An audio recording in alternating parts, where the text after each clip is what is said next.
Bonjour, bonjour à tous.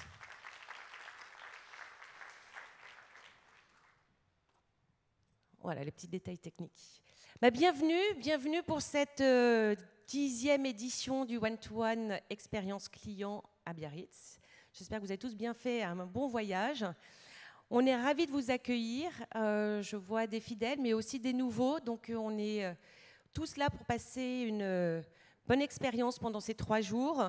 Et voilà, c'est chouette de tous vous retrouver.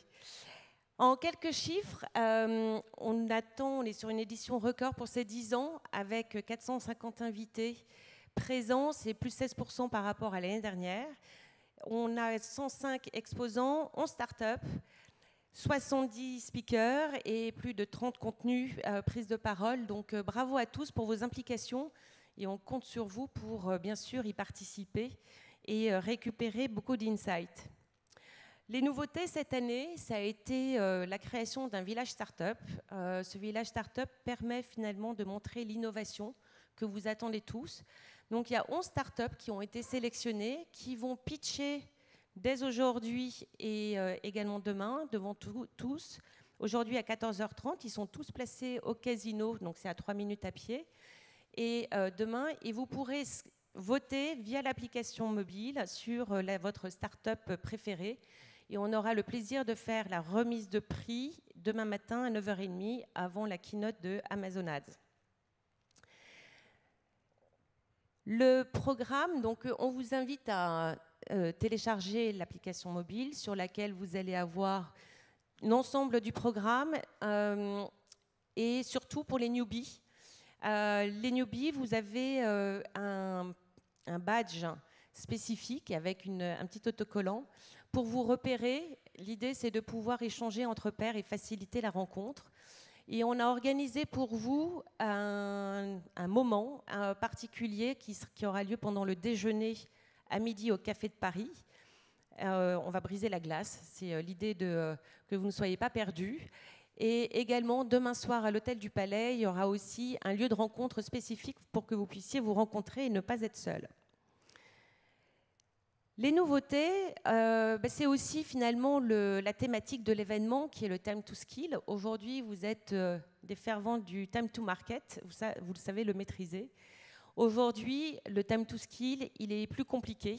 On voit bien les avancées technologiques, on voit bien l'IA, puisque ça va être d'ailleurs le sujet dont on va parler juste après. Donc il est primordial en fait de pouvoir bien les appréhender de manière pragmatique et du coup de monter en compétence. Et c'est cette montée en compétence qu'on souhaite vous apporter pendant ces 3 jours. Donc surtout n'hésitez pas, et c'est finalement aussi au travers des partages d'expériences dans les ateliers que vous pouvez récupérer les informations et aussi bien entendu en plénière. On va fêter nos 10 ans, on a voulu faire un programme un peu spécifique pour ces 10 ans. On va avoir le plaisir d'accueillir Masahiro Hara cet après-midi en plénière de clôture, qui est le créateur du QR code. Ça fait 30 ans qu'il l'a monté, qu'il a créé, pour des usages bien spécifiques au départ, mais qui, bien entendu, aujourd'hui, vous le voyez bien, vous pouvez l'utiliser au quotidien. Et surtout, là, ce qui va être intéressant, c'est Cargo, l'artiste que vous voyez, puisqu'il y a c'est des constructions Lego qui sont à la fois présentes ici au Bellevue, mais aussi au casino, qui a intégré le QR code pour une meilleure expérience. Donc, c'est comment on va pouvoir concilier les deux. C'est une exposition temporaire en exclusivité pour le one-to-one. Donc, on vous invite à aller découvrir cet artiste qui est présent pendant ces 3 jours. Le programme, c'est aussi des échanges entre pairs, c'est aussi des partages d'expériences entre marques. Donc vous avez sur toutes les thématiques qui sont présentes ici, et je remercie d'ailleurs l'ensemble des speakers qui sont concernés, de prendre la parole. C'est aussi comme ça qu'on fait avancer son métier, et donc on les remercie d'avance. Pour les 10 ans, il y a aussi bien sûr 2 soirées. La première qui est ce soir dans les fameuses halles de Biarritz. On vous attend tous en tenue blanche. Vous allez voir, c'est une soirée très sympa. On vous demande de garder vos badges parce que pour le networking, c'est quand même plus simple de savoir à qui on parle, ça facilite finalement la rencontre. Donc on vous remercie d'avance de bien vouloir le respecter. Et demain soir, c'est soirée à l'Hôtel du Palais avec plein de belles surprises. Et on revient en arrière à l'âge de nos 10 ans, donc vous verrez ce qu'on vous prépare. Pour les déjeuners, c'est vachement d'informations pratiques, hein, mais c'est nécessaire. Pour les déjeuners, vous avez tous dans votre appli ou tous reçu par email les restaurants dans lesquels vous êtes conviés. On vous demande de bien vouloir les respecter. Ils sont tous à quelques minutes à pied, mais le temps est limité. Donc, plus vite vous y allez, plus vite vous aurez déjeuné et plus vite vous pourrez commencer votre après-midi avec les rendez-vous. Les ateliers des partenaires sont répartis ici au Bellevue au premier étage, mais aussi au casino. Donc regardez bien dans vos agendas. Et surtout, n'hésitez pas et n'oubliez pas de télécharger l'appli parce que vous avez toutes les informations. S'il y a quoi que ce soit, les équipes sont bien entendu là pour vous accompagner. Maintenant, je vais laisser la parole à deux invités d'exception qu'on a le plaisir d'accueillir ici aujourd'hui pour interpréter finalement le sujet du Time to Skill. On va avoir Aurélie Jean, chercheuse, qui va interroger l'éthique à l'ère de l'IA. Et puis après, donc avec Stéphanie Delestre, que vous connaissez certainement, qui est l'ancienne fondateur de Kappa, revendue au groupe Adecco. Mais en attendant, j'invite Aurélie Jean à venir sur scène.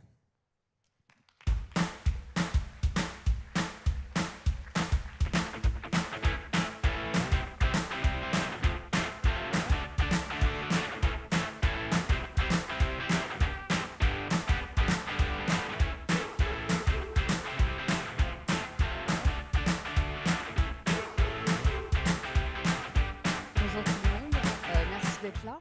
Donc moi, je vais vous parler, moi je suis scientifique, je développe des algorithmes depuis maintenant 15, 17, 19 ans, si je compte ma thèse, sans compter les études d'avant. Et donc aujourd'hui, je vais vous parler d'un sujet qui me touche particulièrement, parce que c'est un sujet sur lequel on questionne très souvent, c'est comment allons-nous travailler plus tard? Est-ce qu'on va perdre tout notre job? Est-ce que les robots vont nous remplacer? Des phrases un peu extrapolées qui disent pas grand-chose en fait des tenants et aboutissants du débat qui est actuellement en cours dans les médias ou sur la place publique et qui en fait nous met en porte-à-faux sur la réalité du terrain. Donc moi je vais vous parler du travail à l'ère de l'IA, mythe à déconstruire, réalité à saisir. Avant de commencer, je vais juste vous dire une chose, c'est tout ce que vous pouvez entendre sur le travail et l'IA est a priori faux pour une simple raison, c'est qu'on ne sait pas ce qui va se passer. Donc on peut imaginer, on peut extrapoler, mais la bonne nouvelle, c'est que c'est nous qui allons décider, nous individuellement et collectivement. Ça veut dire quoi aussi? Ça veut dire que typiquement, même si des choses extraordinaires peuvent être faites et qu'on ne va pas aller vers cette vision apocalyptique et long-termiste que certains défendent, quelques-uns, il n'y en a pas beaucoup, en tout cas du côté des scientifiques de l'IA, on aura toujours des gens qui feront des erreurs, on aura toujours des patrons qui prendront des mauvaises décisions. Et comme je le dis souvent, on aura toujours un jour peut-être par exemple un directeur de rédaction de journal qui va remplacer tous les journalistes par de simples IA génératives textuelles. Et on ne pourra pas l'empêcher de faire cette erreur, mais en tout cas, il paiera le coût donc, de cette erreur. Donc tout d'abord, pourquoi déconstruire les mythes sur l'IA? Donc on entend beaucoup de choses et pas grand-chose en fait sur l'IA et encore plus sur le travail. Mais si on revient un peu en arrière, en fait, là j'ai mis quelques actualités, mais on pourra en trouver bien plus. On entend beaucoup de choses sur l'IA depuis un petit moment déjà, je veux dire depuis 7 ans. Et vraiment depuis 1 an et demi, avec la sortie en novembre 2022, en fait, le déploiement public de ChatGPT, je dis public parce qu'en fait, il y a d'autres versions qui existaient avant. Google avait aussi sa version avant. Moi, quand je travaillais à Bloomberg, j'ai travaillé 6 mois sur les modèles d'IA génératifs textuels d'articles, donc on travaillait déjà dessus. Mais c'était des modèles qui étaient fournis en fait au business, enfin aux scientifiques. C'était du B2B, donc c'est fourni, c'est que les scientifiques qui les utilisaient, les ingénieurs qui les utilisaient, et pas du tout le grand public. Donc en fait, la grosse différence, c'est qu'il y a eu un déploiement public, pas du tout appréhendé à mon sens, puisqu'en fait, OpenAI n'a pas préparé les gens à utiliser ce genre d'outils, et on a eu en fait beaucoup d'extrapolations sur ce que ces outils pouvaient faire, sur ce que ces outils faisaient, sans même être préparés à des erreurs qui sont légitimes de ces modèles au regard de comment ils sont construits. Donc on entend plein de choses et pas grand-chose. Et à cause de ça, on a plein de petites phrases qui sont sorties dans les médias, dans les discours publics, parfois venant de dirigeants politiques ou de dirigeants de grandes institutions, de dirigeants économiques. Donc on peut entendre, les IA sont racistes et sexistes, les IA vont exterminer les humains, les IA auront des émotions, les IA vont remplacer tous les jobs, les robots devraient avoir des droits, les IA seront conscientes de leur existence. Et une de ces phrases a été dite par un haut dirigeant à l'échelle de la Commission européenne. Le problème, c'est que ces phrases sont fausses, toutes fausses, pour des raisons très différentes. Si on prend le cas des IA qui sont racistes et sexistes, on parle en fait ici de ce qu'on appelle la discrimination technologique, le fait de faire des outils en fait qui vont pas se comporter de la même manière en fonction qu'on soit une femme, un homme, vieux, jeune, de couleur, blanc, etc., etc. Et ça peut avoir, donc ça crée des discriminations sociales, économiques, de genre et autres que l'on doit lutter. Mais en tout cas, les IA ne sont pas racistes ou sexistes, ce sont nous qui le sommes, et ce sont nos données qui se basent sur nos propres comportements qui traduisent en fait cette discrimination. Et comment on peut éviter ça? Par des bonnes pratiques, en testant les jeux de données et en évitant de faire tout et n'importe quoi avec ces modèles. Et on voit en fait qu'il n'y a pas forcément de bonne gouvernance algorithmique aujourd'hui du côté des gens qui conçoivent ces outils. Moi, forcément, il y a une phrase qui m'intéresse aujourd'hui, c'est celle-ci. Les IA vont remplacer tous les jobs. La réponse est non. Il va y avoir des jobs peut-être qui vont disparaître, certainement, mais il y en a toujours eu dans toute l'histoire de l'humanité, d'autres qui vont apparaître. Une chose est certaine, c'est que les jobs vont se transformer. Et ça, en fait, ça va être le sujet que je vais aborder ici. Mais pour comprendre ça, il faut revenir à ce qu'est l'IA, pour comprendre ce que fait l'IA, ce que fera l'IA un jour, ce qu'elle ne fait pas et ce qu'elle ne fera jamais. Pour comprendre ce que nous, on a comme valeur ajoutée par rapport à ces outils. Donc justement, qu'est-ce que l'IA? Alors l'IA, c'est un mot fourre-tout. Si on prend la définition purement scientifique, c'est à la fois une discipline et un ensemble de méthodes pour aller modéliser un phénomène de la réalité dans l'objectif de répondre à une question, de résoudre un problème. Résoudre un problème, ça va être par exemple d'identifier la présence d'individus sur une photo ou d'un chien sur une photo. Une question à répondre, ça va être par exemple de prédire les risques de développer telle ou telle maladie, etc., etc. Mais en tout cas, c'est ça. Et on passe en fait par le calcul computationnel, donc par ordinateur automatique, parfois de très grande taille. Et la grosse différence entre les modèles d'il y a 50 ans et ceux d'aujourd'hui, c'est qu'on a des modèles aujourd'hui qui sont beaucoup plus abstraits, puisqu'en fait, on en définit la logique de manière implicite via ce qu'on appelle de l'entraînement machine, du machine learning. Et je vais vous expliquer la différence tout de suite, c'est ça important de comprendre. Donc justement, je parle moi d'IA explicite versus implicite, c'est comme ça que je l'introduis même auprès de mes étudiants. Je parle toujours en fait d'explicite, implicite. Explicite, c'est grosso modo l'IA, l'algorithmique de base, voire qui existe encore toujours. Donc vous avez l'algorithmique de toute bête, hein, qui pour le coup qui est pas très intelligent, on va dire. Ça va être des arbres décisionnels, ça va être des conditions, des structures conditionnelles. Puis après, ça va être des choses beaucoup plus compliquées. Où là, on commence à monter le niveau d'abstraction. On en parle peu, mais c'est la majorité des modèles explicites. Ça va être des gros modèles mathématiques. Et je donnerai un exemple après d'un modèle que vous utilisez tous les jours sans le savoir, c'est la météo. La météo, c'est des systèmes d'équations mathématiques gigantesques qui sont résolus grâce à des solvers extrêmement puissants et extrêmement sophistiqués et donc abstraits qui permettent d'avoir de telles prédictions avec un niveau de détail et de précision aussi fin. Et dans les modèles implicites, c'est tout ce qu'on appelle le machine learning, les techniques d'apprentissage. Et là encore, il y a plein de types de machine learning. Vous avez des techniques qui sont bien plus anciennes, comme ce qu'on appelle l'apprentissage statistique. Vous avez des méthodes un peu plus récentes. Le concept est né dans les années 50. On a fait le premier modèle dans les années 80, extrêmement simple. Et on a vraiment commencé à monter dans les années 2000, avec l'ère de l'explosion de la collecte et le traitement de données et l'augmentation des capacités de calcul. C'est ce qu'on appelle, par exemple, les réseaux de neurones. Donc c'est encore autre chose. Mais en tout cas, et le deep learning est un type de réseau de neurones. Mais en tout cas, aujourd'hui, on va utiliser un modèle plutôt qu'un autre en fonction du type de problème qu'on veut résoudre, en fonction aussi de quelles sont les contraintes qu'on a pour expliquer le modèle. Je vous donne un exemple. Il y a 2 domaines. Moi, j'habite aux États-Unis principalement. Il y a 2 domaines qui sont les plus régulés aux États-Unis. C'est la finance et la santé, pour 2 raisons complètement différentes. Et dans ces 2 cas, il faut qu'on soit capable d'expliquer la réponse, par exemple, de l'accord ou le rejet d'un crédit, dans le cas de la finance, et dans le cas de la santé, c'est de pouvoir confirmer en fait un résultat fourni par une IA, comme par exemple la détection d'une tumeur sur une image ou la détection d'un signal faible d'une maladie sur un sample, un sample de sang. En tout cas, un échantillon de sang. Mais en tout cas, dans ces deux cas, donc ça veut dire qu'on va tendre vers certains modèles plutôt que d'autres. Et là, en général, on utilise ce qu'on appelle des modèles hybrides, c'est-à-dire qu'on va mettre de l'implicite, du machine learning, et on va mettre un peu d'explicite, souvent des maths, pour arriver à monter un peu le niveau d'explicabilité du modèle, d'arriver un peu à expliquer sa logique. Et souvent, ces maths, ils proviennent du savoir, du business, c'est-à-dire que typiquement dans la finance, on va mettre du savoir financier, dans la santé, on va mettre du savoir médical. Donc c'est pour ça que ces modèles doivent être créés conjointement entre les scientifiques et les gens du métier. Ça, c'est hyper important à garder à l'esprit. Puis ça évite aussi les risques de discrimination technologique parce que les gens du business, ils savent ce qu'ils font. Nous, les scientifiques, on ne connaît pas souvent le domaine dans lequel on développe ces modèles et pour lesquels on doit les faire fonctionner. Donc il faut absolument qu'on travaille ensemble et ça, c'est hyper important. Voici quelques exemples de modèles pour que vous voyez un peu de quoi je parle. Donc d'abord, les modèles explicites. Donc rappelez-vous, je vous ai parlé de la météo. Donc là, voici la carte de France. On aimerait tellement qu'il y ait plus de soleil en ce moment. Je vous dis ça parce que moi, je viens de LA, il fait 29 degrés en ce moment avec un grand soleil. Ça fait une semaine que je me tape le froid, la pluie et le gris, donc c'est très dur.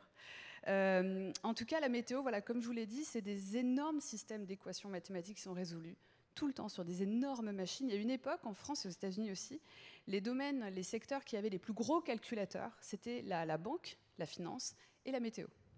Pourquoi? Pour les deux raisons les mêmes, c'est-à-dire que c'est des problèmes qui sont gigantesques et qu'on peut paralléliser, on peut les découper en petits problèmes pour ensuite les relier ensemble. Je ne vais pas rentrer dans les détails, mais du coup, c'était... moi, quand j'étais en thèse il y a 20 ans, j'avais qu'une envie, c'était d'utiliser les calculateurs de Météo France. Bon, ils ne nous les donnaient pas, mais c'était mon rêve d'utiliser leurs calculateurs.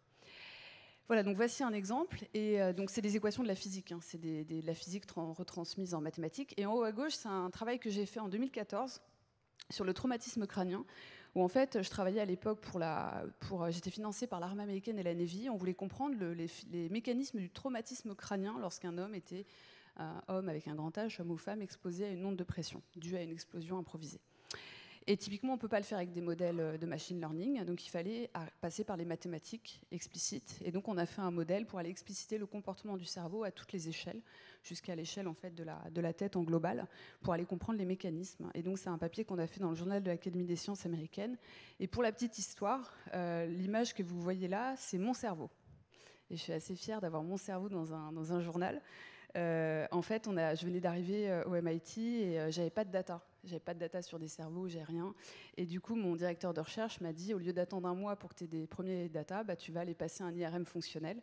Donc un IRM fonctionnel, ça va regarder la structure de votre cerveau et ça va regarder le fonctionnement de votre cerveau. Et sous différents exercices. Et du coup, j'ai commencé à comprendre comment ça fonctionnait, à essayer de voir quel type de comportement on pouvait associer au cerveau, etc., etc. Donc voilà, donc c'est un peu deux exemples des modèles explicites. Des modèles implicites, rappelez-vous, je vous ai dit, identifier un individu, un chien sur une photo. Typiquement, c'est l'exemple du milieu. Vous ne pouvez pas identifier un chien sur une photo avec un modèle mathématique explicite, un algorithme explicite, une IA explicite. Pourquoi? Parce que vous allez me dire, oui, mais c'est facile. Un chien, ça a 2 oreilles, ça a une fourrure qui donne un peu cette texture à l'image, ça a telle taille, etc. Mais en fait, ça ne marche pas, ça. Ça ne marche pas parce que par analyse d'image, avec des outils d'analyse d'image classiques, vous allez confondre chien, loup, chat, renard, voire humain. Très embarrassant. Donc du coup, on est obligé de passer par du machine learning pour que le modèle puisse, alors pour le coup, c'est du réseau neuronal deep learning, pour aller chercher tous les signaux faibles et forts de la présence d'un chien sur une photo sans savoir ce qu'est un chien. À gauche, c'est des algos de recommandation. Ça, je vais les zapper pour le moment, mais typiquement, c'est des algos. Moi, par exemple, sur X, je vois que des petits chiens et des petits chats parce que je ne fais que liker des petits chiens et des petits chats. Et puis en bas à droite, c'est une mammographie. Donc cette mammographie, ça vient d'une étude qu'on a faite avec mon équipe, où dans le cadre on a une boîte de deep tech en IA appliquée en fait au domaine médical et à la détection précoce du cancer du sein. Et là, par exemple, c'est un modèle hybride avec principalement du machine learning, où en fait on va identifier le signal faible, la signature du cancer, plus de 2 ans avant que le cancer soit visible à l'œil nu sur une mammographie. Et en fait, le cancer met 2 à 5 ans à se développer dans le tissu mammaire. Nous, on vient en amont aller chercher le signal faible qu'on peut ensuite aller confirmer avec une biopsie, parce qu'on est obligé de confirmer. Sinon, on ne peut pas être conforme en fait à la régulation et à la certification de santé pour pouvoir déployer ce genre de solution. Mais voilà des exemples en fait où on a utilisé du machine learning, de l'explicite, des mathématiques pour arriver à résoudre un problème ou répondre à une question. Alors, si je reviens maintenant, donc on revient sur notre sujet. j'ai parlé beaucoup d'IA et j'ai aussi parlé d'algorithmes. Alors en fait, moi, je préfère, comme beaucoup de scientifiques, parler d'algorithmes, parce qu'en fait, ce qu'on fait à la fin, c'est qu'on développe un algorithme, soit explicite, soit par machine learning, voire les deux, ce qu'on appelle un algorithme hybride, qu'on va entraîner, calibrer sur des jeux de données, qu'on va ensuite valider, faire tourner, etc. Et en fait, moi, je préfère le mot algorithme parce que le mot IA est confusant, parce qu'on parle d'intelligence, et le mot intelligence, on ne l'exprime pas, on ne définit pas ce que c'est, et il faut revenir dessus. Après, je vous rassure, j'utilise le mot IA quand il faut lever des fonds, parce qu'il faut qu'on soit intelligible. Voilà, moi je le dis. Alors, intelligence versus intelligence avec un S. Pourquoi ? Ce qu'il faut savoir, c'est que le mot IA, il a été développé dans les années 50, dans un proposal pour lever de l'argent, pour organiser une conférence qui s'appelle la conférence de Dartmouth, qui s'est passée en 57, été 57, pardon. Et en fait, ce qui est intéressant, c'est que le mot IA est apparu pour la première fois, intelligence artificielle. Mais ce qu'il faut savoir, c'est que ce mot n'avait pas le même sens dans les années 50 qu'aujourd'hui. Et c'est ça qu'il faut aller regarder. Et c'est ce que les scientifiques de l'IA ne font pas forcément, parce qu'on n'est pas formé à faire ce genre de choses. Et moi, j'essaie de m'ouvrir au maximum pour essayer de comprendre en fait, les angles morts de la réflexion et des débats actuels. Dans les années 50, l'intelligence humaine n'était définie que par l'intelligence analytique. Pour vous donner une petite référence, pendant la Grèce antique, on parlait d'intelligence du corps, l'intelligence de la nature, l'intelligence des émotions. Puis après, je sais pas, on a complètement tout oublié. Et puis vers la fin du 19e, il y a des Français qui ont travaillé sur la modélisation de l'intelligence humaine. Et ils l'ont réduite à l'intelligence analytique jusqu'à créer, au début du 20e, le fameux QI, le quotient intellectuel, qui ne mesure que vos capacités analytiques, rien d'autre. Elle ne regarde pas votre capacité d'adaptation, votre intelligence pratique, émotionnelle, rien, juste analytique. Et donc dans les années 50, on réduisait l'intelligence humaine à l'intelligence analytique uniquement. Et c'est important à garder à l'esprit, parce que quand on parlait d'intelligence artificielle, ce qu'on souhaitait faire, c'était simuler, modéliser l'intelligence humaine artificielle supposée analytique uniquement.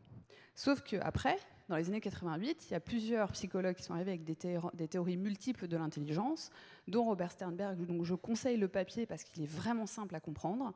Et il dit, bah oui, il y a l'intelligence analytique, mais l'humain maîtrise d'autres intelligences, telles que l'intelligence créative et émotionnelle, et l'intelligence pratique. Je reviens sur la créative, je ne vais pas rester longtemps, mais on a appelé Luc Julia, vous connaissez peut-être, c'est un grand ingénieur scientifique de l'IA qui est basé aux États-Unis, mais qui travaille un peu en France maintenant chez Renault, et qui a construit, qui a co-créé Siri, et qui l'a vendu dans les mains de Steve Jobs par ailleurs, et c'est un de mes mentors et un ami depuis des années. Et il m'a dit cette phrase, je le cite tout le temps, avec son franc-parler, il dit « Putain, heureusement qu'on n'a pas appelé ça IA créative, mais IA générative, sinon on serait encore dans la merde à devoir déconstruire le terme. » C'est ces mots, il est très cru. Et en fait, il a raison. On a appelé ça IA générative pour une raison toute simple, c'est que l'IA génère, elle ne crée pas. Et il faut comprendre en fait ça, parce que la créativité fait appel à l'intelligence créative et émotionnelle. Elle fait appel à beaucoup de choses. Il faut avoir une intention et un ressort pour créer. Et je vous dis ça parce qu'il y a quelques scientifiques aujourd'hui, malheureusement, qui, parce qu'ils essaient de développer des modèles, et il faut le faire, il faut faire de la recherche dessus, c'est hyper intéressant parce qu'on va faire des bons géants scientifiquement et technologiquement. Mais il y a des scientifiques qui vont aller chercher à développer, par exemple, ce qu'on appelle l'intelligence pratique. Ils vont créer des modèles qui modélisent l'intelligence pratique humaine, mais qui la réduisent à des analogies statistiques uniquement. L'intelligence pratique humaine, c'est plus que des analogies statistiques. C'est de l'émotion, c'est de l'instinct, c'est de l'intuition, c'est bien plus que ça. Et en fait, il ne faudrait pas, alors qu'on est dans une période unique de l'humanité, où on a l'occasion de redéfinir ce qui fait de nous des humains en allant beaucoup plus vers des intelligences en dehors de l'intelligence analytique, il ne faudrait pas en profiter pour réduire l'intelligence humaine, pour se rapprocher au mieux de ce que fait la machine et pouvoir dire, regardez, on fait une machine qui sait faire ce que l'humain fait. Donc il faut faire hyper gaffe avec tous les discours qu'il y a aujourd'hui.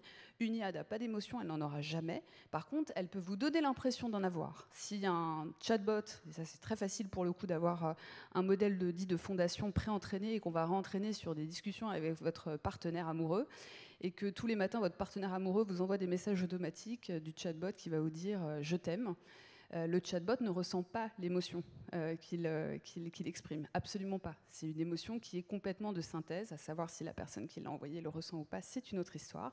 Mais ce que je veux dire, c'est qu'il faut faire hyper attention à tout ce que vous entendez, tout ce que vous lisez sur ces sujets, parce qu'il y a des gens qui ont travaillé sur les intelligences humaines depuis maintenant de nombreuses décennies, il faut aller les voir, leur parler, les écouter, et je pense qu'on est à une phase hyper critique où l'interdisciplinarité va être obligatoire, je pense.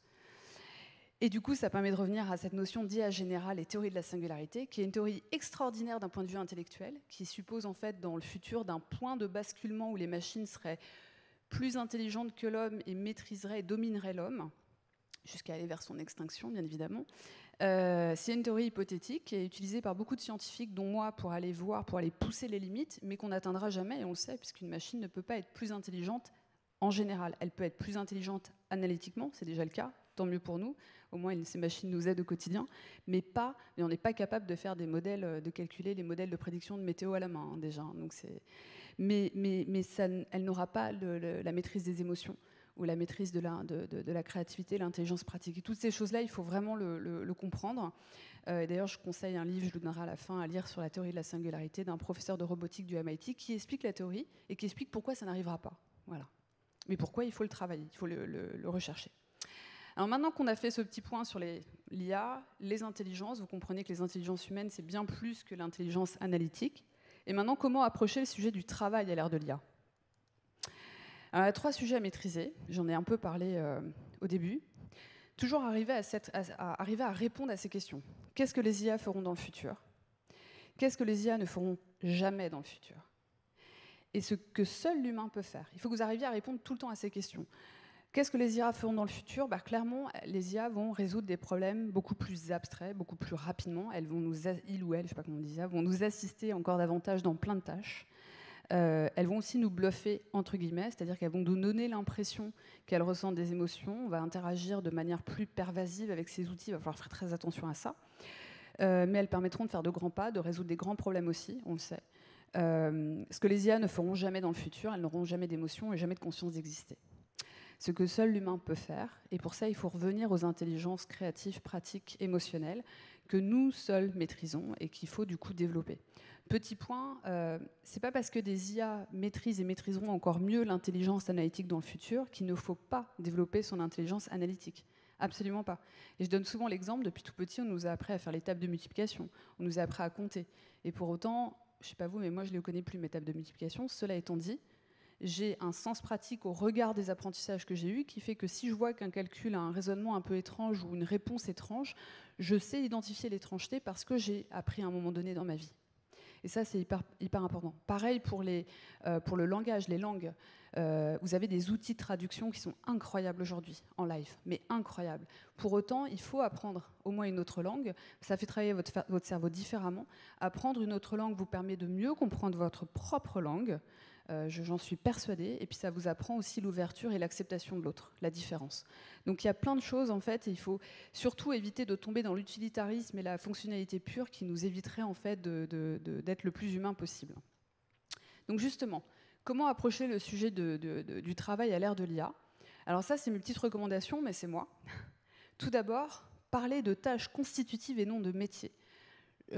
Moi, je crois beaucoup au pouvoir des mots et au pouvoir des mots bien choisis, pour arriver à donner de la clarté aux propos et à la discussion. C'est pour ça que le mot IA, j'évite, je parle d'algorithme, sauf pour lever de l'argent, on a compris.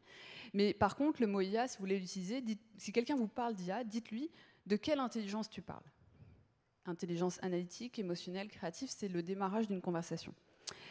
Et pourquoi de tâches constitutives et pas de métier ? Parce qu'en fait, l'IA, en pratique, elle ne remplace pas un métier dans sa totalité. Elle touche sur des tâches, elle interfère, elle peut remplacer éventuellement des tâches constitutives d'un métier. Et c'est vachement important à comprendre, parce que du coup, ça vous fait revoir les tâches constitutives de votre métier. Et ça, c'est hyper important. Petit détail que je n'ai pas dit, mais ça, j'ai testé un peu cette idée, et autour de moi, ils sont assez d'accord, les scientifiques. Pourquoi on a autant de choses qui sont dites, mais dans n'importe quelle direction aujourd'hui sur l'IA ? C'est parce que les gens à qui on donne la parole aussi, malheureusement, sont des gens qui ne font pas d'IA. Et sont des gens qui font tout sauf de l'IA. Et en fait, à mon sens, ce sont souvent des intellectuels, hein, des penseurs, enfin, des gens très intelligents. Et moi, je pense en fait que parce que c'est la première fois de l'histoire de l'humanité qu'on a une évolution, une révolution, une technologie, peu importe le mot que vous mettez derrière ça, qui interfère et qui touche les cols blancs, les travailleurs de la connaissance, les intellectuels, ben en fait, ils paniquent, tout simplement. Et moi, je pense que les intellectuels paniquent aujourd'hui. Et donc, c'est pour ça qu'ils vont vers des extrapolations qui les rassurent, parce qu'en paniquant et en imaginant le pire, on ne peut être que finalement agréablement surpris de la finalité. Et donc je pense qu'il y a vraiment un emballement dû à une non-maîtrise du sujet, et parce qu'aujourd'hui, pour la première fois de l'histoire de l'humanité, ce sont les intellectuels qui sont touchés par cette révolution. Et je trouve que c'est intéressant, ça nous challenge nous, et c'est une bonne nouvelle, parce qu'on n'a pas été assez challengé à mon sens. Donc parler de tâches constitutives et non de métiers, parler de formation continue en plus d'éducation. Quand les gens me disent « mais comment voyez-vous l'éducation demain à l'ère de l'IA ?» Je dis « mais alors déjà, il faut arrêter ce mot, c'est l'éducation continue, lifetime education. » Parce qu'en fait, on doit apprendre tout le temps. Et c'est une évidence, et ce sera encore plus le cas aujourd'hui. Et donc, l'entreprise, l'État, les individus, donc individuellement et collectivement, auront une responsabilité vis-à-vis de cette formation qu'ils vont devoir acquérir, mais aussi transmettre. Parler d'emploi et de travail au lieu de parler de retraite. Alors ça, c'est mon petit truc, c'est qu'on a sûrement besoin de réformer les retraites, ça c'est clair, il n'y a pas de souci. Ce que j'ai regretté, c'est qu'il n'y a pas eu de débat, en fait. Et le débat, il a porté sur l'âge de la retraite, alors que je pense qu'à l'ère de l'IA, on a débattu de ça comme si on était à l'ère industrielle. Alors qu'en réalité, il aurait fallu débattre d'emploi et de travail. C'est ça dont il aurait fallu débattre, en fait, parce que c'est ça qui va profondément changer et qui va aussi changer les contours de la retraite, tant dans l'âge que dans la manière de faire sa retraite. Et j'étais très, très étonnée par l'absence de contenance et d'arguments intéressants, intellectuellement parlant et pratiques, autour de la retraite et l'IA, sans parler de travail ni d'emploi, qui sont, à mon sens, les deux grands enjeux. Et enfin, parler d'intelligence avec un S, lorsqu'on parle d'IA, essayer de pousser la personne pour qu'elle s'explique de quel type d'intelligence elle parle. Parce que vous allez voir, il va se passer beaucoup de choses après cette discussion, et vous allez pouvoir repenser les choses. Donc, moi, je pense que c'est une opportunité de repenser le travail. Alors, voici trois éléments de ma réflexion. Alors, et c'est pas du tout démago quand je dis ça. D'abord, la forme du travail, en réduisant le temps de travail. Alors, quand je dis ça, on va dire oui, ça va, on va pas faire la semaine des 4 jours, bah pourquoi pas. C'est-à-dire, depuis les années 50, on a diminué le temps de travail légal en France de 30%, à peu près.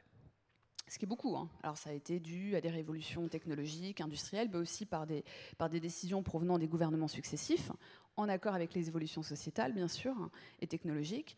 Et moi, je ne serais pas étonnée que plus tard, on travaille un peu moins. Ça va peut-être pas arriver maintenant, nous, on le verra peut-être pas. Mais en tout cas, que les gens travaillent un peu moins pour le même salaire, bien évidemment. Il n'y a pas de... Bien évidemment.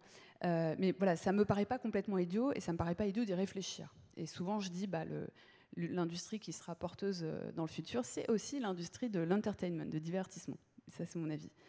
La dynamique, alors, je l'en ai parlé aussi en intégrant l'apprentissage toute sa vie. C'est-à-dire que l'apprentissage doit faire partie du travail. Et c'est quelque chose qui est hyper important.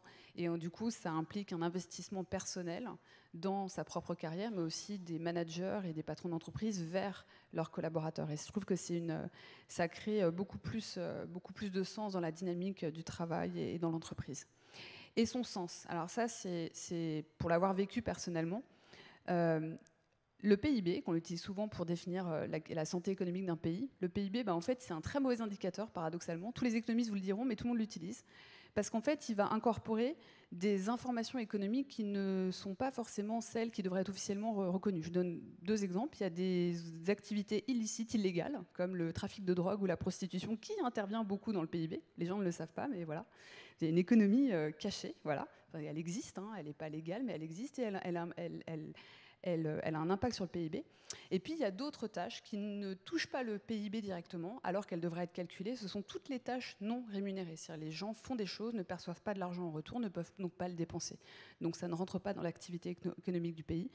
Mais pourtant, ce qu'ils font a une valeur économique forte. Et je parle de tâches non rémunérées. Pourquoi ça peut être tout? Ça peut occuper de la famille, ça peut s'occuper d'une association, ça peut s'occuper de ses voisins, plein de choses. Et je dis ça parce que moi-même, je me suis occupée d'un membre de ma famille malade pendant 2 ans et j'ai réduit mon activité. Et je n'ai jamais été récompensée pour ça, on ne m'a jamais remercié pour ça. Et je pense que ça doit faire partie des indices économiques. Et le travail aujourd'hui, comment il doit être repensé, c'est de repenser toutes ces tâches non rémunérées qui font appel bien plus à des compétences d'intelligence créative, émotionnelle et pratique qui doivent être mises en valeur plus que jamais, en fait, aujourd'hui dans la société. Et petit détail, les femmes font 2 à 3 fois plus de tâches non rémunérées que les hommes dans leur vie. Donc forcément, ça mettrait un peu plus d'égalité aussi de genre dans la société, ce qui n'est pas si mal. Alors comment se transformer ? Identifier les tâches modifiables ou remplaçables dans vos métiers. Comme j'ai parlé, donc il ne faut pas penser métier, mais tâches. Donc celles qui sont possiblement faites par une IA. Donc dans vos métiers, regardez les tâches que vous faites, la liste des tâches que vous faites au quotidien. Regardez celles qui peuvent être remplacées par une IA, celles qui peuvent être aidées par une IA, c'est très différent, et celles que seul vous pouvez faire. Et vous allez voir, en faisant ça, vous allez identifier de nouvelles tâches possibles que vous pourriez faire et qui vous aideraient dans votre métier, ou qui auraient une forte valeur ajoutée, ou celles pour lesquelles vous n'avez pas le temps actuellement.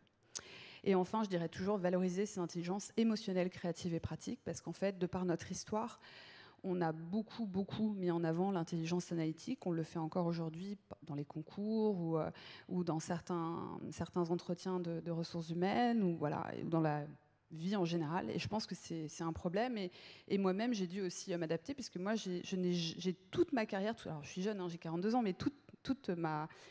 Je viens de me réaliser qu'il y a peut-être des jeunes de 30 ans aujourd'hui qui doivent se dire mais 42 ans, c'est pas jeune. Bon, c'est pas grave. Mais en tout cas, ce que je veux dire, c'est que moi, j'ai été évaluée toute ma vie sur mon intelligence analytique, jamais sur mon intelligence émotionnelle pratique. Et je trouve que c'est pas normal, en fait. C'est pas normal et ça crée des désastres, en fait, dans des équipes, dans des boîtes, dans des projets. Et je pense que c'est vraiment un problème. Donc, comment se transformer, je l'avais dit, se former par des lectures, suivre l'actualité en notant ses interrogations, poser des questions aux personnes scientifiques et techniques. Dès que vous en avez une sous le bras, dans votre boulot, n'hésitez pas, et elle a l'obligation morale de vous répondre. Et enfin, ça c'est mon petit truc et je l'applique à moi-même aussi. Utilisez un mot que si on est capable de l'expliquer. Et vous verrez, en fait, ça va changer la donne et ça va vous forcer à aller trouver une définition juste et claire. Je vais finir avec des livres que je vous conseille de lire. Alors, je mets que les livres des copains, je suis très chauvin. Luc Julia, dont j'ai parlé au début, l'intelligence artificielle n'existe pas. Ils expliquent pourquoi ce mot est idiot, mais pourquoi on l'utilise tous. On a tous besoin de lever de l'argent. Mais pourquoi elle n'existe pas. Après, on a un autre livre d'une américaine, une amie à moi, qui était prof à NYU, qui est maintenant à Los Angeles, Kate Crawford, qui a écrit un livre qui a été traduit en France un an après, Contre-Atlas de l'intelligence artificielle. Et ce que j'aime dans ce livre, c'est qu'elle parle autant, et là on n'en a pas parlé, des aspects, donc qu'est-ce que l'IA fait, qu'est-ce qu'elle ne fera pas, qu'est-ce qu'elle ne fera jamais, qu'est-ce qu'elle fera un jour, mais aussi elle parle de toutes les menaces, des risques de discrimination technologique, d'impact écologique. On n'en a pas parlé, mais il y a aussi un sujet là-dessus, mais ce n'est pas une fatalité.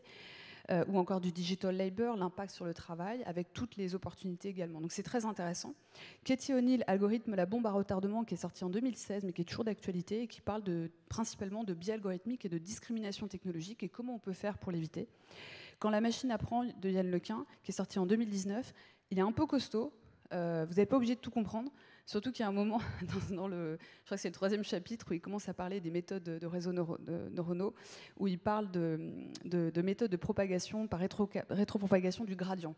Et là, je dis, mec, je pense que les gens vont pas trop comprendre ça. Mais à part ça, vous pouvez balayer un peu, et c'est passionnant, et il raconte comment il a appris ça, et moi j'adore. Le livre tout à droite, je vous le conseille, il existe en français, chez les MIT Press. Donc c'est la singularité technologique de Murray Shanahan, qui est un professeur de robotique au MIT. Lisez-le, il est court, il est simple. C'est un peu nos que sais-je chez nous, si vous voulez. Donc vraiment facile à lire. Et honnêtement, ça va complètement démystifier tous les mythes que vous avez pu lire ou entendre dans les médias. Algorithme de Panos Louridas, j'adore ce livre, ça balaye toute l'histoire de l'algorithmique. Une newsletter que je vous conseille du MIT. Et surtout, alors Mark Huckelberg, c'est un de mes collaborateurs, et j'aime beaucoup, il y a une science qui existe, qui s'appelle la philosophie politique, qu'on connaît nous très bien en France avec Raymond Aron, donc on n'a pas tant de philosophes politiques aujourd'hui, mais en tout cas, c'est une science qui a évolué. C'est une philosophie qui a évolué. Aujourd'hui, on parle de philosophie politique de l'IA. On n'en a pas encore en France, mais on en a ailleurs. Et Mark Huckelberg, je ne sais pas si ces livres sont traduits en français, mais je vous conseille celui-là qui est très facile à lire en anglais, qui s'appelle The Political Philosophy of AI, et qui vous explique comment penser, tant d'un point de vue philosophique que philosophie politique, cette discipline. Et avec des connaissances en IA fortes, puisqu'il travaille avec des scientifiques de l'IA. Et je me suis permise de mettre mes 2 prochains livres. Donc, le que sais-je, oubliez les livres d'avant. Achetez cela. Donc, le que sais-je sur les algorithmes qui sort le 9 octobre, où en fait je balaye toute l'histoire de l'algorithmique de la Grèce antique à aujourd'hui, en passant donc par le deep learning, les méthodes de réseaux neuronaux de différents types, l'apprentissage statistique, les menaces, les opportunités, comment on doit aborder ces sujets. Et un livre qui sort donc le même jour, donc semi-universitaire, mais encore pour tout le monde. Et le code a changé, Amour et sexualité au temps des algorithmes, où je parle d'émotions, de sentiments, de conscience, d'instinct, d'intuition et d'algorithmique, et comment ça change, comment les outils au quotidien qu'on utilise vont transformer les nouvelles intermédiations sociales, et donc qui nous sommes en tant qu'humains. Voilà, je vous remercie. Merci Aurélie. Peut-être, avant qu'Aurélie quitte la salle, juste une petite question. Comment est-ce qu'une scientifique comme toi repense son travail à l'heure de l'IA, justement, et de l'IA générative peut-être ? Alors, nous, on a beaucoup de boulot. Je pense qu'on ne travaillera pas moins dans le futur. Par contre, moi, j'utilise beaucoup d'IA aussi dans mon boulot pour m'aider. Et je t'en parlais tout à l'heure, mais par exemple, dans le cadre de ma 2e boîte, je dois développer des modèles de cybersécurité, donc définir une liste de menaces, et quelles sont les différentes menaces, et qu'est-ce qu'on fait pour mitiguer ces menaces et ces risques. Et en fait, j'utilise Gemini. Et je le mets dans mes documents, j'utilise Gemini pour essayer de challenger en fait, les réponses à ces menaces, quel type de menaces on peut avoir, comment on construit un flux de data. Et honnêtement, je trouve ça passionnant et on a des règles de gouvernance de comment utiliser ces outils. Je dis ça parce qu'une fois, il y a mon associé qui m'a dit, parce qu'on a fait un white paper en fait, d'une 50aine de pages, on a mis toute notre propriété intellectuelle, mais on ne le publie pas parce qu'en fait, on ne peut pas non plus breveter, parce qu'on ne peut pas breveter un algorithme. Et en fait, ce qui est intéressant, c'est qu'il m'a dit « Ah, mais moi j'ai une super idée. On va prendre le white paper, on va tout coller mettre dans... » Il avait dit ChatGPT, c'était ChatGPT, il m'avait dit à l'époque. On va tout mettre dans ChatGPT et il va nous faire un résumé. Okay. Et là, j'ai transpiré. Parce qu'en fait, quand vous utilisez ChatGPT, en fait, il conserve les données pour l'entraînement. Je lui dis, en fait, tu es en train de donner notre IP là. Donc je lui dis, non, on ne met jamais de choses qu'on a nous écrites dans... pour te former et pas pour former les autres. Merci beaucoup Aurélie. Merci. Je vous demanderai à tous une synthèse en sortant, s'il vous plaît, bien sûr. Merci beaucoup. Je vous propose qu'on continue cette conversation du time to skills et de l'IA et de ce qu'elle va transformer, non pas sur le travail, mais sur nos travails, vos travails plus particulièrement, et sur l'expérience client avec notre prochaine invitée. Je vous propose d'accueillir chaleureusement Stéphanie Delestre sur scène, qui est entrepreneur et fondatrice de Volubile.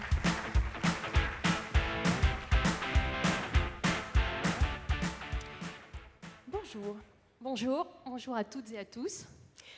Stéphanie, peut-être je te présente pour ceux qui ne te connaissent pas. Avant, j'ai un petit message. Alors, je voudrais que tous, on souhaite un super bon anniversaire, parce que c'est les 10 ans du One-to-One Biarritz. C'est donc un super bon anniversaire et un grand merci à Sonia et à toutes les équipes. Merci pour tout. Et 10 ans quand même, hein, 10 ans.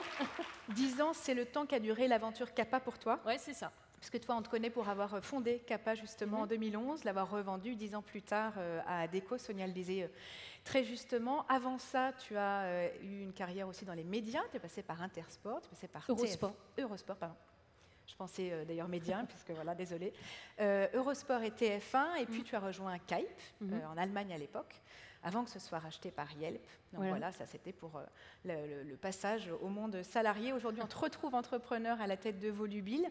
On t'a aussi découverte sur un autre média, puisque tu as participé à Qui veut être mon associé, pour encourager la prochaine génération d'entrepreneurs. Pour comprendre peut-être juste ton parcours et revenir à l'humain, parce que c'est quand même bien, puisqu'on est toutes les deux sur scène, quelle est la compétence, puisqu'on parle de skills, qui est innée et qui t'a permis de naviguer à travers toutes ces expériences et années? Alors, moi, la compétence innée, je pense, c'est l'empathie. Okay. Et la compétence acquise, puisqu'on a parlé aussi du travail? Alors, la compétence acquise, c'est la sensibilité au contexte, principalement dans le milieu professionnel, mais aussi personnel. Et je pense qu'après ça, il y a l'intuition, mais comprendre toujours dans quel contexte on est, à n'importe quel moment de sa carrière, quand on crée une boîte, quand on va voir un client, dans quel contexte on est, dans quel contexte est notre client. Donc tu mets l'intuition dans les compétences acquises et pas une innée, c'est marrant. Parce qu'en fait, je me suis rendu compte que j'en avais beaucoup, mais je ne le savais pas. Très bien. Et la compétence nécessaire pour les générations à venir, justement, à l'heure de l'ensemble de ces transformations? L'engagement. L'engagement. Je pense que c'est très important, suite aussi à ce que Aurélie vient de nous présenter, d'être engagé dans tout ce qu'on fait, quand on fait une presse pour un client, quand on va voir un client, quand on vient dans un salon, voilà, être engagé pour vivre la vie à 100%. Avant de parler de l'IA appliquée à l'expérience client, et peut-être pour rebondir sur ce que vient de nous présenter Aurélie, un rapide, pas d'accord, mais un rapport d'étonnement sur ce que tu as entendu. Pas d'accord avec beaucoup de choses. Ah. Pas d'accord avec beaucoup de choses parce que je pense que c'est la position des scientifiques aujourd'hui de nous faire peur. Attention, puis il faut que vous compreniez bien, et puis il faut que vous passiez du temps, etc. Alors moi je suis complètement contre tout ça. Je pense que là il y a une révolution technologique qui est à notre main et qu'en fait elle est tellement simple à utiliser que faut pas se prendre la tête, quoi. Faut vraiment pas se prendre la tête. Et que toutes ces questions d'éthique, de machin, de trucs, c'est juste pour nous freiner. Parce que finalement, aujourd'hui, cette révolution nous permet à tous de prendre le pouvoir, quel qu'il soit. Et donc je pense que ça fait plus peur aux scientifiques qu'à nous. Il y aura conversation après débat. Ce qui vous met d'accord en tout cas, c'est la vision que vous avez de la révolution engendrée par l'intelligence artificielle, à nouveau générative en tout cas. Donc moyen bof. Moyen bof parce que je pense qu'on nous présente l'IA comme un super assistant. C'est-à-dire vous pouvez aller sur ChatGPT pour écrire des contenus, Or, non, l'IA, c'est pas seulement le Jarvis de Iron Man. Tout le monde a vu Iron Man ici ? Oui. Donc, vous vous souvenez, il va créer son intelligence artificielle qu'il va mettre après dans son armure, etc. etc. Je pense qu'on nous présente l'IA comme ça, et je pense qu'en fait, elle est capable de faire beaucoup, beaucoup plus que juste d'être notre assistant. Ok. Time to Skill, c'est le thème cette année. Oui. Là, on est début octobre. On pourrait dire que c'est le time to faire un premier bilan de la rentrée. Un premier bilan peut-être 1 an et quelques après l'ensemble de ces annonces, de la maturité des marchés. Le bilan de la rentrée, Aurélie en a parlé, c'est que si vous n'avez pas d'IA dans votre projet, dans votre entreprise, dans votre travail de tous les jours, vous allez être ringard assez vite. C'est vrai qu'aujourd'hui, si vous ne dites pas que vous faites de l'IA, c'est compliqué de lever des fonds, mais pas que. Donc aujourd'hui, ce qui est intéressant par rapport au salon, c'est qu'en fait, l'impact le plus important de l'IA générative dans les mois qui viennent, ça va être sur la relation client. Et l'expérience client, je vous ai mis un petit graphe de McKinsey. McKinsey démontre bien que les 3 secteurs qui vont être le plus touchés par l'IA générative, c'est la relation client, les ventes et le marketing. Et donc, en fait, si on est là aujourd'hui, c'est pour partager nos idées ce midi, cet après-midi, ce soir, voir tout ce qui se passe dans ce secteur. Juste quelques chiffres aussi, parce qu'ils sont assez puissants. Et encore une fois, l'IA générative, elle a été annoncée en novembre 2022 par OpenAI. On n'est même pas encore en novembre 2024, donc il y a moins de 24 mois. Et en ces 22 mois, ça a déjà bouleversé tout notre secteur. Donc là, quelques chiffres. Les 3 premiers chiffres, c'est McKinsey, plus 14% de résolution des problèmes par heure, que vous utilisiez de l'IA dans des callbots, des chatbots, pour écouter des conversations, pour faire des résumés, etc. Moins 9% de temps de traitement d'un problème et moins 25% de demande d'escalade. C'est-à-dire que c'est vrai que l'IA maintenant est dans plein d'outils et que donc la conséquence de ça, c'est que on est déjà, chacun d'entre nous, super augmenté. Je vous ai mis ces chiffres d'en bas parce qu'ils sont un peu, ils créent de la friction, mais c'est important de les connaître. Et c'est la seule entreprise qui a officiellement publié sur l'impact de l'IA générative dans sa boîte, c'est Klarna. Klarna, vous connaissez tous, donc le Buy Now, Pay Later. Donc Klarna, en fait, utilisait des call centers un peu partout, utilisait aussi des équipes internes pour traiter ses tickets clients. Et en fait, Klarna a développé en interne cette fois-ci, mais on verra que ce n'est pas toujours la bonne idée, a développé en interne une IA pour remplacer des humains qui répondaient à des tickets. Donc là, on parle de texte IA générative.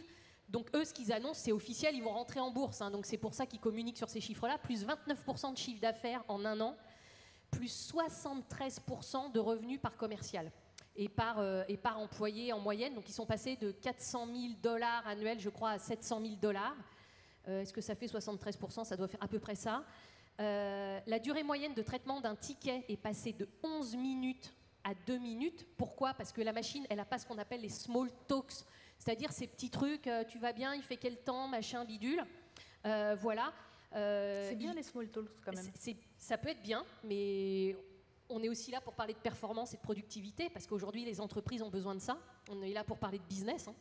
Et donc, ils estiment l'impact de l'IA sur la première année à 40 millions de bénéfices en plus. Le pendant de ça, c'est qu'ils avaient prévu de recruter 1000 personnes et ils ont annulé ces recrutements pour le moment. Dans les chiffres qui circulent, il y en a un autre qui vient de Kearney, justement, qui estime à 300 000 le nombre d'emplois supprimés au cours de la prochaine décennie, dans la lignée de cette conversation. Et remplacés. Oui, très clairement, on est dans une vraie révolution. Faut pas croire que c'est un effet de mode, un peu comme le Web 3 ou les lunettes connectées. C'est pas vrai. Aujourd'hui, plus de 50% des entreprises aux États-Unis utilisent déjà l'IA dans l'expérience client. 22 mois après, l'ouverture de cette révolution technologique. Donc on est dans une révolution, c'est la première fois dans l'histoire de l'humanité que cette révolution est adoptée aussi vite par les entreprises, par les particuliers. Et donc il ne faut pas rater le coche. Donc le time to skill, il est maintenant. Hein. Time to regarder une petite vidéo que Stéphanie a choisi de vous...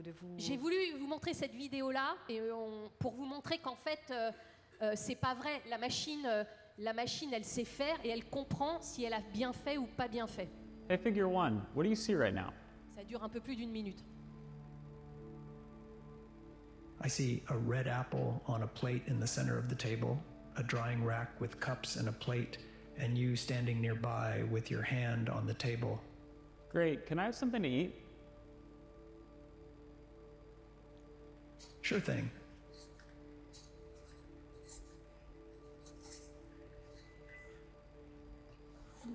Great.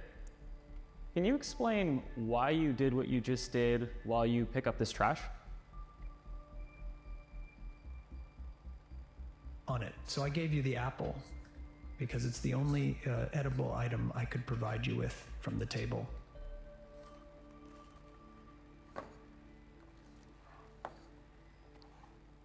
Great. So, based on the scene right now, where do you think the dishes in front of you go next?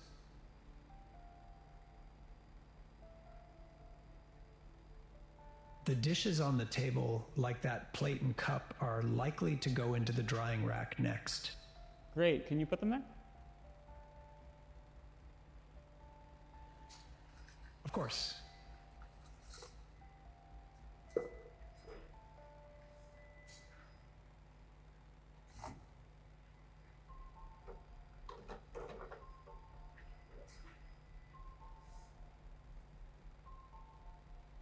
All right, so how do you think you did?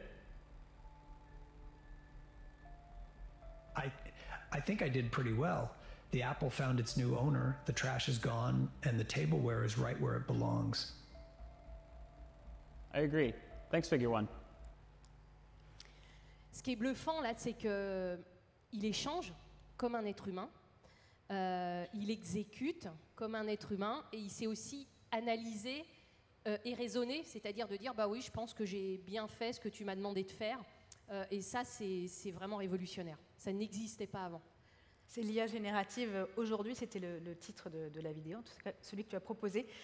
Aujourd'hui, pour toi, l'actualité, c'est en effet Volubile, je le disais tout à l'heure. Volubile, c'est une association de, pas malfaiteurs, mais de bienfaiteurs au service de l'expérience client, on n'a qu'à dire, avec Julien Rose, qui est un ex également de CAPA et de Criteo. C'est une idée, un produit, et ce produit, c'est en fait un agent conversationnel qui va gérer autant les appels entrants que les appels sortants pour finalement accélérer la force commerciale des enseignes.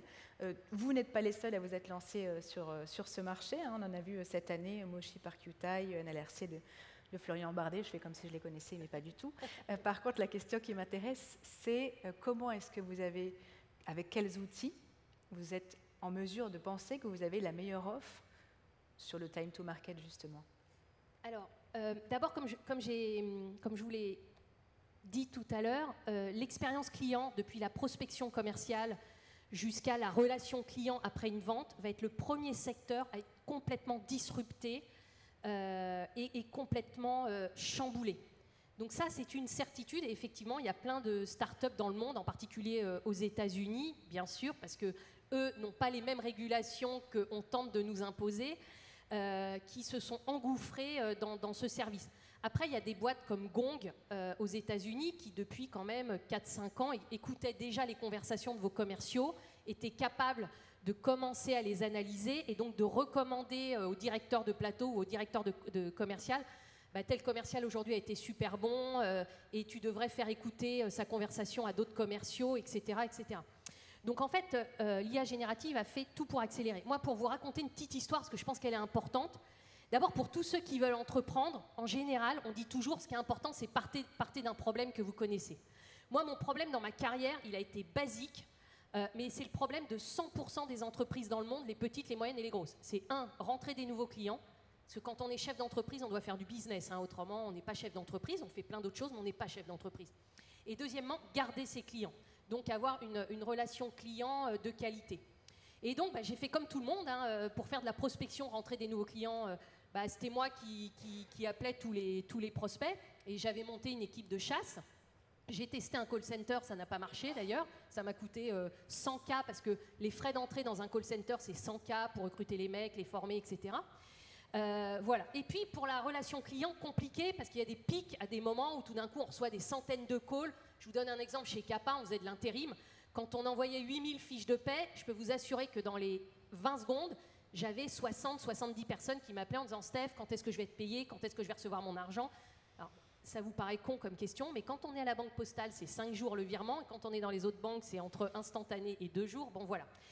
Et donc, je vous jure, ça a été ma vie pendant toute ma carrière professionnelle. Et donc, mon rêve depuis toute petite, c'était de me dire, mais quand est-ce que je vais, avoir une machine comme celle-là à la maison qui va me faire à manger, qui va me faire mon lit, etc. Mais dans ma vie professionnelle, c'est de me dire quand est-ce que je vais avoir une machine qui va faire toutes ces tâches qui sont chiantes, que les gens aiment plus trop. Moi, mes meilleurs chasseurs, au bout de 2 ans, me disaient « Steph, quand est-ce que je vais devenir éleveur ?» Parce que quand tu es éleveur, tu as plus de chances d'avoir ton bonus que quand tu es chasseur. Bon, vous connaissez tous ça par cœur.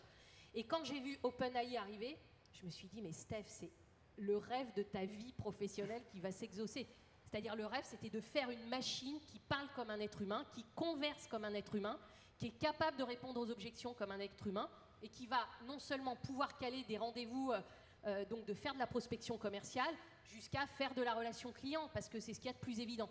Donc comment ça marche? Là aussi, il faut aussi démystifier, et moi perso, on échangera peut-être dans le futur avec Aurélie, mais moi perso, j'en ai rien à foutre des leçons de morale, où faut aller comprendre ce que c'est l'IA, faut parler d'éthique, faut machin. Tout ça, c'est pour nous empêcher d'y aller à fond. Et donc, en gros, aujourd'hui, on a un outil qui est là, qui nous permet de révolutionner nos métiers, d'y apporter énormément de performance. On s'appuie sur les technologies de LLM, donc il n'y en a pas tant que ça dans le monde, hein, il y en a 5-6, OpenAI, Mistral, etc. On s'appuie sur des technologies de voix, et on a été capable de créer cette machine. La particularité, c'est que cette machine, elle n'est pas basée sur un arbre décisionnel, donc on ne lui dit pas ce qu'elle doit faire. C'est la machine qui décide de comment elle doit parler dans une conversation téléphonique, et ça, c'est bluffant. Pour vous donner quelques KPI, pour un client, sur 500 calls sortants, donc de prospection, du call froid, il y en a 300 qui arrivent sur un répondeur. Là, en l'occurrence, la cible, c'était des artisans, des électriciens, des plombiers, etc. Donc 300 qui arrivent sur un répondeur sur lequel la machine va laisser un message et les gens rappellent après la machine, s'ils le souhaitent. Sur 200 calls aboutis, on a calé 40 rendez-vous. Là, on voit un certain nombre d'outils qui sont les clés du succès sur lesquels vous avez bâti. On parle de skills ici, time to skill et de skills. Ouais. Quelles sont les compétences, finalement, en termes de recrutement, pour en revenir à ton premier métier, qui sont essentielles et qui structurent aujourd'hui votre boîte et qui pourraient servir aux autres? Alors déjà, j'ai envie de dire la première compétence, je pense, c'est la curiosité. Et donc, si vous êtes ici, c'est parce que vous êtes curieux. Et ça, pour moi, c'est une des plus belles compétences, parce que vous êtes curieux à parler avec vos pairs, à rencontrer des entreprises qui vont vous présenter des produits, à acheter certains de ces produits pour les mettre dans votre entreprise et à les déployer pour voir comment ça impacte votre productivité, la performance de vos collaborateurs ou la performance globale de votre entreprise. Donc pour moi, c'est vraiment, soyez très, très curieux. Deuxièmement, justement, ne vous mettez pas de frein, surtout pas. Les discours anxiogènes, surtout pas, ça va vous ralentir. Or, le monde et vos concurrents vont très, très, très, très vite. C'est un truc de malade. Donc, n'ayez pas peur, autorisez vos collaborateurs à utiliser les LLM. OpenAI, ça peut être gratuit. Et puis aussi, un petit truc, et ça, c'est pas pour faire de la vente à 2 balles, on pourra en reparler tranquillement, on a 2 jours pour ça. Moi, j'ai plein de clients en ce moment qui viennent me voir en disant « Steph, on a essayé de développer l'IA, on est en retard, donc aide-nous. » Voilà. Donc moi, à tous les chefs d'entreprise ici, ce que j'ai appris sur ces 2 dernières années, c'est ne pensez pas que vous allez mettre de l'IA dans toute votre boîte. Ça va vous prendre 10 ans, votre boîte, elle sera morte. Pardonnez-moi, mais parce que le monde, encore une fois, et vos concurrents vont super vite, votre boîte, elle sera morte avant que tous vos systèmes soient reliés, votre CRM, à l'IA, à Volubile, machin, etc., etc. Bon, même si ça, on a des API, ça se fait en 1 heure. Mais moi, ce que je vous recommande, c'est parler avec vos collaborateurs, prenez des trucs, mais basiques. Par exemple, si vous êtes présent pour faire de la com sur les réseaux sociaux, bah, votre community manager, autorisez-la à utiliser OpenAI pour écrire. Et même si elle bosse 2 heures au lieu de 8 heures par jour, fair enough, tant mieux pour elle. Elle a fait un super boulot, elle sait bien s'en servir. Et si en plus vos audiences augmentent, vous serez content. Donc, découpez vos besoins par petites tâches, commencez petit et vous allez voir, les choses vont s'accélérer de façon naturelle et de plus en plus, tous vos systèmes vont se relier et donc vous allez mettre de l'IA partout. Ça, c'est vraiment un conseil. Et si vous êtes là, c'est parce que vous avez l'habitude de le faire, donc c'est facile pour moi de le dire. N'hésitez pas à faire appel à des startups spécialisées sur le sujet dont vous avez besoin pour votre boîte, parce que vous allez aller super vite. C'est eux qui vont se prendre et la charge technique et la charge mentale. Alors oui, vous allez les payer pour ça, mais et donc vous allez pouvoir rattraper les trains de retard super vite. Donc pas de peur, tout est under control. Un bon CTO peut-être aussi. Ouais. Alors on n'est pas plus con que les autres, hein. On n'est pas plus con que les autres et on n'est pas plus con que les Américains. Et donc oui, si vous avez une personne, un bon CTO, alors nous dans côté startup c'est indispensable d'avoir un CTO qui sait faire du machine learning, du deep learning, du machin, du bidule, parce qu'il faut ça, parce qu'en fait là où juste je rejoins Aurélie, c'est faites attention. Le pendant où on essaie de vous faire croire que c'est ultra compliqué, qu'il faut être ultra scientifique pour utiliser ça, le pendant exact inverse, c'est de vous dire en fait ça va se faire en un claquement de doigts, fais un site internet, maintenant que tu as le no-code, machin. Moi j'ai demandé à ChatGPT de me faire la presse, elle est un peu plus longue, on en parlera plus tard. Il ne me l'a pas faite d'un coup et ça m'a pris quelques heures parce que je voulais tester ce qui me ressortait, etc. Donc attention, il y a aussi des points de très tech, pardon, pour que ça marche très vite, très bien. Mais encore une fois, pas de peur. Commencez maintenant, c'est indispensable. Le monde va super vite. Nous, par exemple, chez Volubil, oui, on a fait une machine qui parle, mais la machine qui parle, elle va être aussi notre commercial d'ici 3 semaines. Et on met de l'IA partout. Moi, j'utilise l'IA pour écrire mes posts, pour revalider un email, pour savoir s'il est bien. J'utilise OpenAI, je lui mets ma presse commerciale en disant « Tiens, j'ai fait cette presse commerciale ». Et moi, j'ai pas peur de lui donner mes données parce qu'il me rend beaucoup plus. Et donc, je lui dis « Tiens, j'ai fait telle presse commerciale pour tel client, qu'est-ce que t'en penses ?» Et donc, il me dit « Ouais, mais là, je rajouterai ça et tout ». Donc c'est le moment, c'est vraiment le moment du time to skill IA générative à Donf. Et avec plaisir pour en parler avec vous. Très cool. Mais allez-y maintenant. Time to have lunch, je crois. Ah ouais, time to have lunch. Merci beaucoup, Stéphanie, d'avoir été avec nous ce matin. Je vous propose en effet d'aller déjeuner et je vous retrouve en ce qui me concerne avec Antoine Gaston-Breton à 14h30 pour ceux qui sont intéressés par la révolution des contenus. Encore merci et à tout à l'heure. Merci.